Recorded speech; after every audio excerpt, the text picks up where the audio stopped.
This is the Secret Society of Comedy, an underground network of New York's finest comics gathered together to discuss subjects of interest and the noble art of japery. At this gathering, Michael Showalter, Christian Finnegan, and Jordan Carlos. I don't even want to look right now. It says, discuss the New York deli experience. My deli guy quit last week.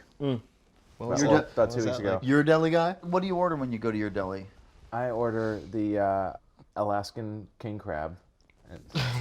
Whoa, what kind of a deli do you live near? Jeez. It's not really a deli. It's the Four Seasons. When I say my deli guy, I mean my waiter, my personal chef at the Four Seasons. It's a weird sandwich. I'm not going to lie to you. It's just very strange. Alaskan king crab, the legs are like this long. And I get them on a wrap. This guy was the kind of dude who was just like competent in a way that certain people are not. Not to get all occupy on you guys. If he was born into wealth and other opportunities, that same skill set would have made him, Bill Gates or an entrepreneur or whatever. Like half the cab drivers in New York are like nuclear physicists. So like in my country, man, I study quantum physics, man.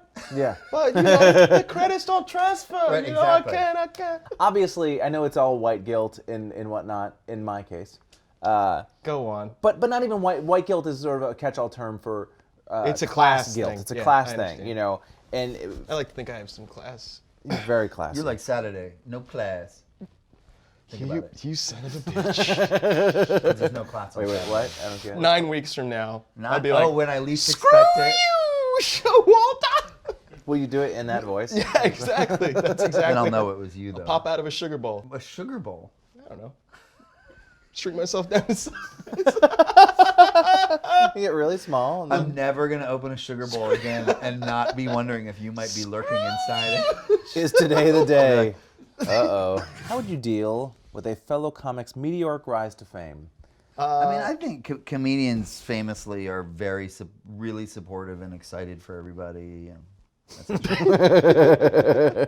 Oprah Winfrey once said Okay. that being ultra famous makes you more the person that you already were. I mean, I'm on this show.